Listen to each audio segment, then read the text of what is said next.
Bismillahirrahmanirrahim.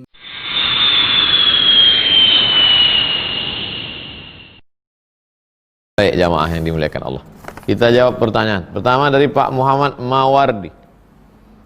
Muhammad terpuji, Mawardi itu dari dua kata sebetulnya. Mawardi, Mawardi. Ma artinya air, wardi bunga mawar. Mawardi air bunga mawar. Air bunga itu harum semerbak. Mandi kembang pakai mawardi, air bunga. Dulu bunga mawar itu dimasukkan ke dalam air, disimpan, itulah jadi parfum. Pabriknya ada di Taif. Tanam bunga mawar itu sejauh mata memandang, dari 1 hektar jadi 1 botol. Oleskan, mahalnya minta ampun. Ustaz Somad ada 2 botol hadiah karena bawa jamaah. Assalamualaikum Ustaz, apa hukumnya memungut uang yang tercecer dan kita tak tahu siapa pemiliknya? Ada dalam kitab fikih bab namanya luqatah. Luqatah. Luqatah itu artinya barang temuan. Likulli sakit, likulli laqid. Laqid, daun yang gugur. Jatuh daun. Likulli sakit, laqid. Setiap bunga yang gugur pasti ada yang mengutip. Nah, pepatah Arab. Likulli sakit, laqid. Sakit artinya jatuh. Laqid pasti ada yang ngutip. Setiap bunga yang gugur pasti ada yang ngutip. Bunga mawar, alhamdulillah. Bunga yasmin, alhamdulillah. Bunga tai ayam. Pas lagi jalan nampak orang yang menemukan itu namanya laqid. Benda yang ditemukan itu namanya luqatah. Tapi jangan gara-gara ini nanti ketemu anak dalam kardus, kasih nama siapa? Siti Luqatah. Kalau menemukan itu dalam Islam diumumkan oleh ulil amri selama setahun. Kalau setahun tak ada pemiliknya, maka menjadi milik orang yang menemukan. Jadi selama setahun itu berdoa lah, mudah-mudahan tak ada pemiliknya.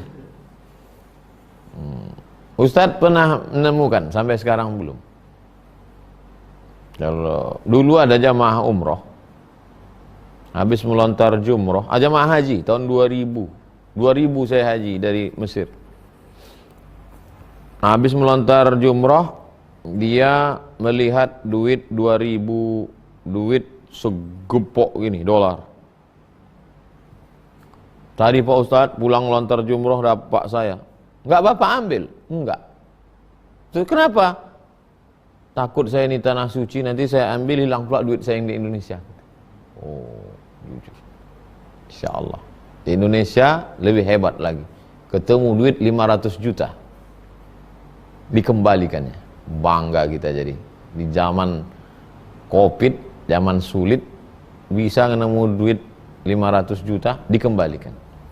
Hebat. Jujur orang Indonesia. Baru sekali ini. Jadi begitu Pak Muhammad Mawardi. Kalau tak tahu mau dikemanakan Pak Ustadz, serahkan ke masjid. Saya selalu nyerahkan ke masjid Pak Ustadz. Berapa? 2000 perak. Pak Salman, Ustadz saya mengguyur air saat mandi wajib dan terpercik ke bak mandi. Apakah menjadi air mustakmal? Bak mandi itu kalau bisa lebih dari 2 kulah. Berapa sentimeter tuh? Buat lebih dari 60 cm. 1 meter ke atas, 1 meter ke samping. Kalau bak-bak kecil tuh itu khawatir kita terlalu banyak masuk. Itu makanya dalam mazhab Syafi'i tangan tak dicemplungkan ke dalam. Khawatir mustakmal. Mazhab Syafi'i ini kuat ihtiyatnya, kehati-hatian. Air itu disiramkan ke tangan. Air itu siram ke tangan, buku muka. Bukan air itu masuk ke dalam. Khawatir jadi mustakmal. Jadi kalau sedang mandi, masuk air ke situ, tidak jadi mustakmal. Tapi kalau kita orangnya warak, takut, khawatir, maka bak-bak mandi kita itu besarkan. Semeter lebar, semeter ke bawah, ke atas, semeter ke samping. Supaya dia lebih dari 2 kulah. Tidak menjadi mustakmal. Kalau hanya terpercik setetes 2 tetes. Tapi ada orang mandi ini setengah badan dia ke bak tu. Masuk lagi dalam. Mustakmal. Begitu Pak Salman. Ibu Rani, jika selama hidup tak pernah ada niat mengenal Tuhan, apa Tuhannya mau bertemu hamba tersebut jika wafat walaupun syariatnya bagus?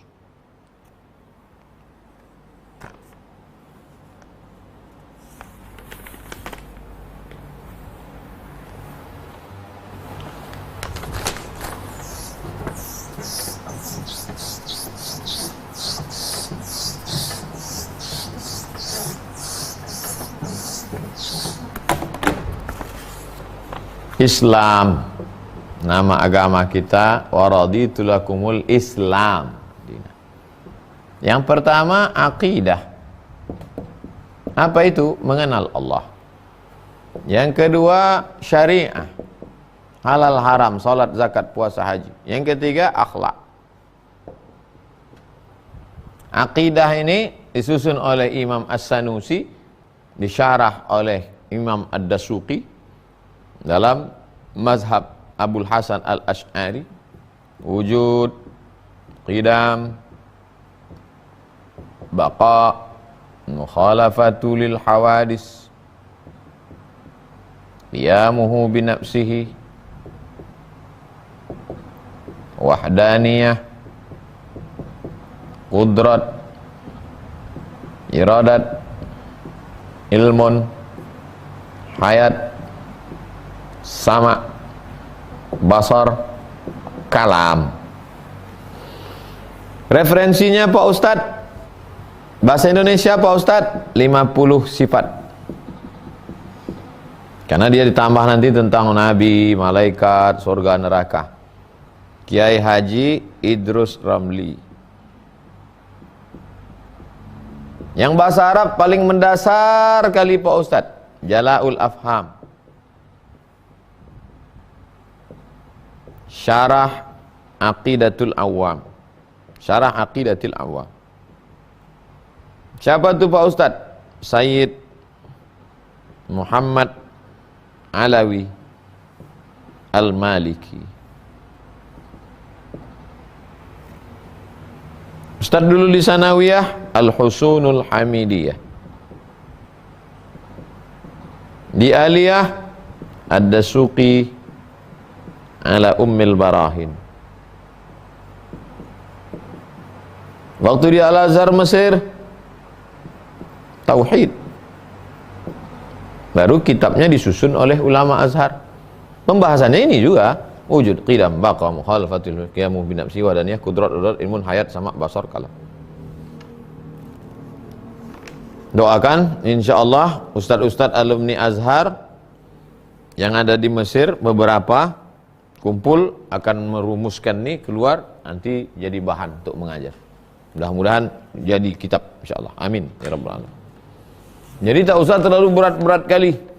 Ustadz gimana selama hidup tak pernah ada niat mengenal Tuhannya, hakikat. Apa Tuhannya mau bertemu hamba tersebut? Asal udah dikaji, udah. Apa kata ulama mazhab Asy'ari? Orang kalau sudah mengkaji sifat-sifat Allah ini, maka cukup bekal dia untuk mengenal Allah SWT. Man arafa nafsahu faqad arafa rabbahu.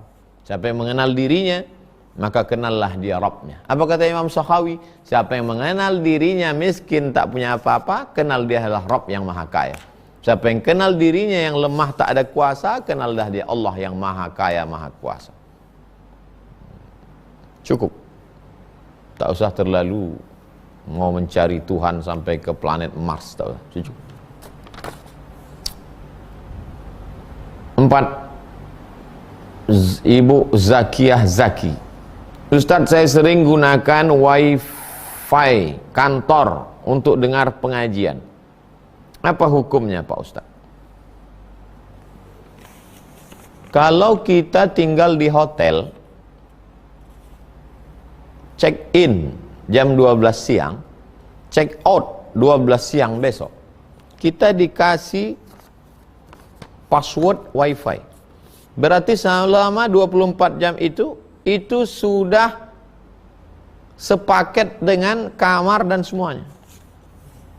Kecuali setelah jam 12 siang besok sudah keluar, duduk kita di ballroom, lalu kita hack.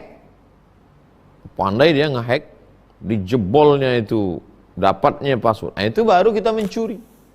Karena biasanya setiap hari itu dirubah, password itu dirubah. Karena itu dah bukan kita bayar lagi, kita mencuri itu dah. Nah, di kantor ini, kalau di situ ada aturan bahwa semua pegawai karyawan boleh mengakses wifi, dan selama dia masih karyawan, kecuali jam 12 itu dia kena PHK. Jam 12 kena PHK. Jam 12:05 masih dia pakai, berarti dia mencuri. Berarti dia sudah menggunakan hak yang bukan punya dia. Hidupnya simple saja.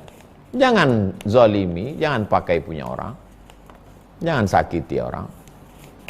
Karena itu akan menjadi berat bagi kita. Ittaquz zulma, jangan zalimi orang, jangan pakai punya orang, perusahaan.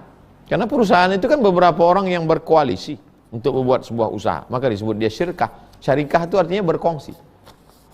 Begitu Bu Zakiyah Zaki. Terakhir, Ustaz, apa hukum anak laki-laki ketika menikah menggunakan bin paman karena ayahnya tak diketahui, dan setelah beberapa tahun diketahui ayahnya? Orang kalau dia mau menikah pakai bin bapaknya. Kalau ayahnya tak diketahui karena dulu ditemukan di balik bambu, kan tak mungkin bin bambu, maka bin Abdillah. Tapi laki-laki nggak ada yang pakai bin, itu perempuan. Aku nikahkan engkau dengan anakku, aku nikahkan engkau dengan anak si bapak. Zawajtuka ha, aku nikahkan engkau. Oh ya, dia sebutkan bin. Aku nikahkan engkau Tatang Yudiansah bin dengan anakku dengan mahar sebentuk cincin emas tunai sah. Aku nikahkan engkau Tengku Dedi. Nanti disebutkan satu, yang satu tidak, merajuk pula. Dengan mahar sebentuk cincin emas tunai. Apakah nikahnya sah? Kalau memang orangnya memang betul itu, memang itu orangnya, bukan orang lain, nikahnya sah.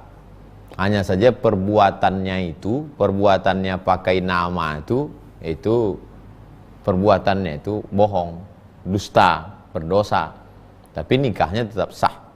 Yang gara-gara ini nanti pulang dia ke rumah, ternyata nikah kita tidak sah, Dinda.